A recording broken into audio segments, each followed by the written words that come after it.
course, that's the number one thing that we have for determining our price outlook. Hey everybody, this is the Comstock Channel. I'm Joe Camp. Crop tour season is upon us. That was Brian's title to the morning Comstock report. And not just crop tour season, but it's also the time of the year for market outlook meetings. And I had one of those in Northern Illinois yesterday that I want to share with you about. It was a bit of a windshield crop tour for me. Of course, you can't tell much from the interstate. I was more eager to hear from the producers about their individual experiences so far this growing season and how they felt, particularly relative to the estimates that we had just been offered by the USDA earlier yesterday morning. Of course, the big headline number, corn production, not just corn yield at 188.8 bushels per acre, smashing the top end of the trade range, but also a sizable increase in acreage that left the corn production estimate 1.4 billion bushels above the previous record. You can see how far above and away the USDA estimate in red was from the industry expectations in blue.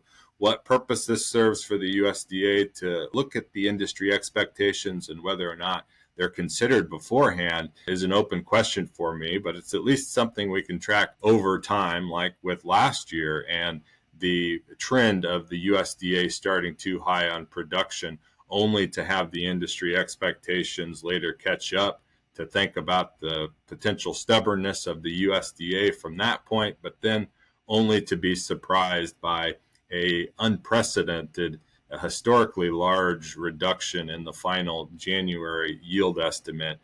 Questions abound about this year, whether or not the high water mark could be in for production and guiding the trade from here. We have a look at a map that I showed the group yesterday because it was 6 years ago in 2019 that I visited this area on a motorcycle crop tour. So the Ogle County Farm Bureau was the group that I met with. Their association and mine with the Illinois Farm Bureau over the years has taken me up there several times to meet with them. And that was the case again on my way through when I took a harvest preview tour by motorcycle. I spoke with the Farm Bureau RFD radio team, gave updates and interviews about what I was seeing, who I was talking to. What I remember in part most about this trip was being in Ohio on the August crop report day and sitting in a merchandiser's office only to have the USDA produce not only a much higher yield than anticipated, but not trimming acres like everybody had called for because of so many with wet weather issues. And again, that I was in Ohio seeing fields of black dirt that went unplanted, and talking to a farmer in particular, I remember, that had only planted a quarter of his ground that season. Of course, something we had to wait for, but it wasn't on that August crop report day that we had any justification for what I was seeing and for what we were hearing from our customers.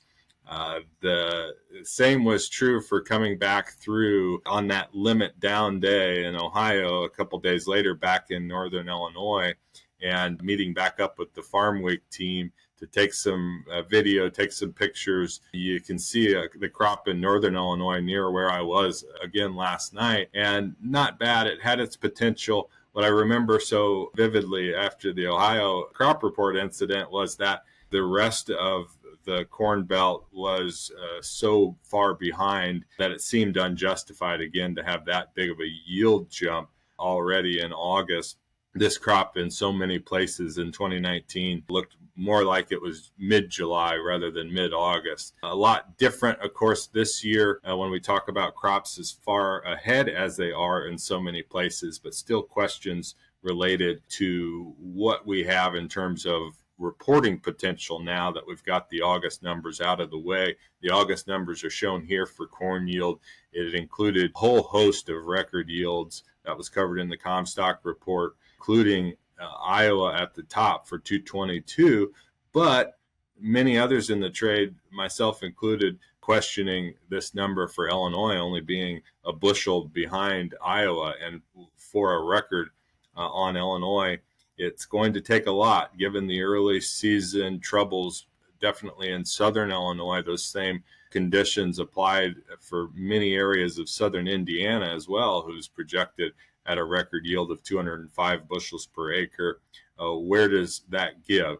Are we really going to have the central and northern thirds of Illinois making up for the diminished potential that we've noticed in southern Illinois or not? And can Iowa lead the way for all states here this year towards this 188.8 projection? Big questions out there, certainly, that we are going to have to answer when we're thinking about market strategy. Soybeans, the 65 bushels per acre on the Illinois, obviously outstanding there. Of note when you compare the condition ratings, but a lot of time on this soybean crop as well. So more concerned, I'd say, for now with that corn yield and whether or not we can talk about it being, again, the high water mark going forward during the rest of the reporting cycle.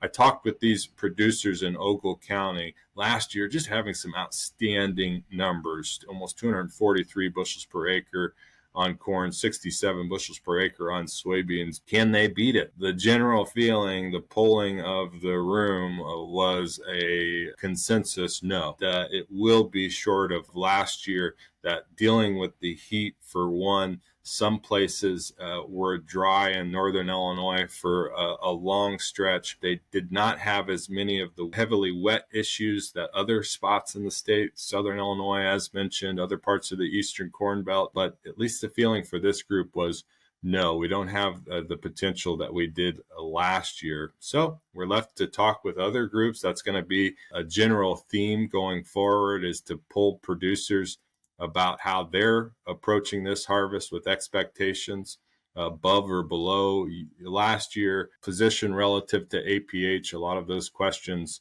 as crop tour season, as mentioned, heats up. Market outlooks as well, like I gave last night, and visits with farmers ahead of them getting into the field. We welcome your invitations to come and speak with you. Even the individual phone call or the email helps a lot to hear about how it's going for you. That was the recap of my market outlook last night. We talked about yield potential. I said, of course, that's the number one thing that we have for determining our price outlook, is how do you think yield will be compared to the USDA estimates going forward?